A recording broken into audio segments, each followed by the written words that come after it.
Some COVID patients are still dealing with lingering symptoms months after their initial infection.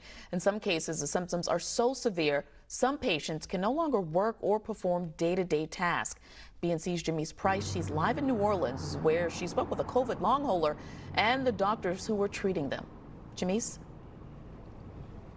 Tashani, not only are these long haulers dealing with those physical limitations, they're also dealing with some emotional strains here.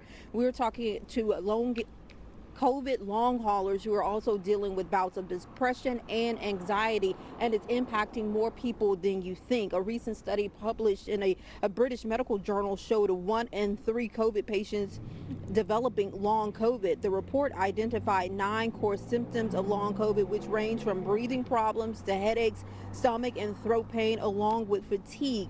Now, the impact of long COVID can be life-changing for some people. A neurologist I spoke with described a patient who exerted so much strength by taking out the trash he had to lie down for the rest of the day because he didn't have the physical capacity to do anything else.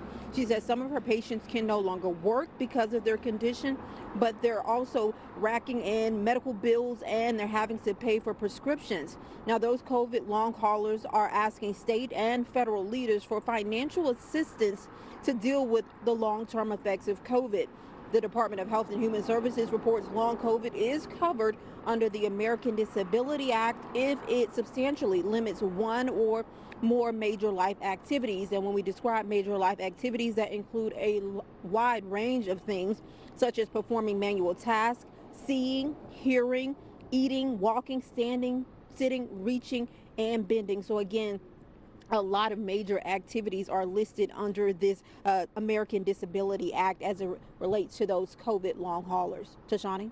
Jamiese, the long haulers that you had a chance to speak with, are they able to work? Some people are able to work, but they're very limited on things that they can do. I spoke with one woman.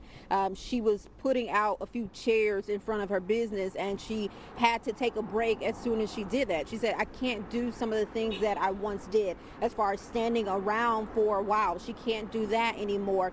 She also works in media, radio. She said she's not even quick-witted as she was before. She's dealing with a lot of brain fog and fatigue. So these people are really having some life-altering impacts as it relates to COVID. And she's one of the first wave of COVID patients. She was impacted with COVID back in March of 2020, and here we are more than a year later, and she's still dealing with those long-term impacts as it relates to COVID-19.